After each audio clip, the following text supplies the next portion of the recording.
The man had been swimming in the ocean for 3 days and nights. Just when he thought he was about to drown, he finally broke the surface and gasped for air. But the moment he turned his head, he saw his comrades. The problem was, the two of them were barely hanging onto a floating barrel, completely exhausted. Ryan quickly scanned the area and spotted two inflatable kayaks drifting near the wreckage of their crashed plane. He wasted no time pulling them over and helping his friends aboard. But as soon as he saved them, Ryan's face darkened. Everywhere he looked, there was nothing but endless water, no land in sight. Worse still, they were stranded right in the middle of a battle zone between US and Japanese forces, which meant the odds of being rescued were next to none. Jack and Tom sank into despair, convinced they were going to die out there. Ryan, however, refused to give up. He believed that as long as they were alive, there was still hope. The first thing he did was check the survival kit. All they had were 2 chocolate bars and 3 bottles of water. Ryan reassured the others. If they rationed carefully, just a bite of chocolate and a small sip of water each day, they could stretch it to 20 days. And so, the 3 of them drifted aimlessly across the Pacific, clinging to life and waiting for a miracle. At night, the temperature dropped. They curled up inside the kayaks, hugging themselves for warmth. Suddenly,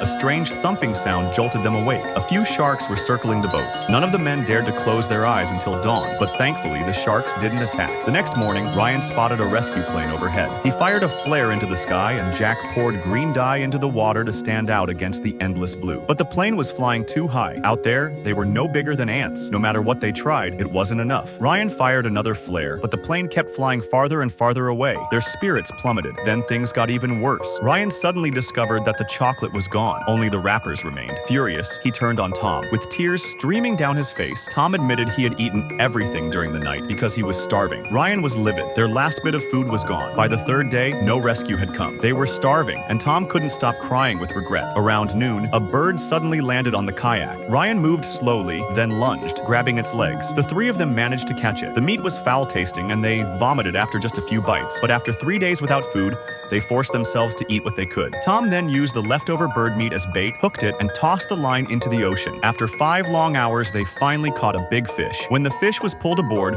Jack's face burned with guilt for having stolen the chocolate. But Ryan and Tom didn't bring it up again. Instead, they invited him to share the meal. Passing the raw fish back and forth, they chewed mouthfuls of slimy flesh. It wasn't sushi, no wasabi, no soy sauce, but the protein was enough to keep them going. Thanks to that fish and a few others, they made it all the way to day 18. By then, their skin was blistered and raw from the relentless sun. They huddled in whatever scraps of shade they could find. The only thing keeping them alive was the photos of their families they kept tucked away. At night, the sky was filled with stars, beautiful to anyone else, but to them it was just another reminder of how alone they were. And sure enough, a storm was brewing. Within hours, towering waves came crashing down like monsters from the deep. The 3 men clung to the kayaks for dear life, praying to God with every surge. Somehow, they survived the storm. Then,